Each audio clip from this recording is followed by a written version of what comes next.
Rising day వేడుకల్లో భాగంగా 2 రోజులుగా నిర్వహించిన క్రీడా పోటీల తుది మ్యాచ్లు ఇవాళ జిల్లా పోలీస్ కార్యాలయం ప్రాంగణంలో ఘనంగా జరిగాయి. ఈ కార్యక్రమానికి జిల్లా ఎస్పీ డివి శ్రీనివాసరావు హాజరై రామాయంపేట సర్కిల్, మెదక్ సర్కిల్ జట్ల మధ్య జరిగిన ఉత్కంఠభరిత వాలీబాల్ ఫైనల్ను వీక్షించారు. ఈ పోటీలో మెదక్ సర్కిల్ అద్భుత ప్రతిభ కనబరిచి మొదటి స్థానం, రామాయంపేట సర్కిల్ ద్వితీయ స్థానం సాధించాయి. కబడ్డీ పోటీల్లో అల్లాదుర్గ్ సర్కిల్ మొదటి స్థానం, రామాయంపేట సర్కిల్ రెండవ స్థానం కైవసం చేసుకున్నాయి.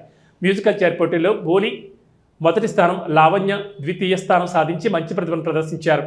ఈ సందర్భంగా ఎస్పీ మాట్లాడుతూ రైజింగ్ డే సందర్భంగా నిర్వహించిన ఈ పోటీలో హోంగార్డ్ సిబ్బంది చూపిన ప్రతిభ నిజంగా అభినందనీయమని పేర్కొన్నారు. ఇలాంటి ఆసక్తి, క్రమశిక్షణతో భవిష్యత్తులో జాతీయ స్థాయి పోటీల్లో కూడా పాల్గొనే స్థాయికి ఎదగాలని సూచించారు.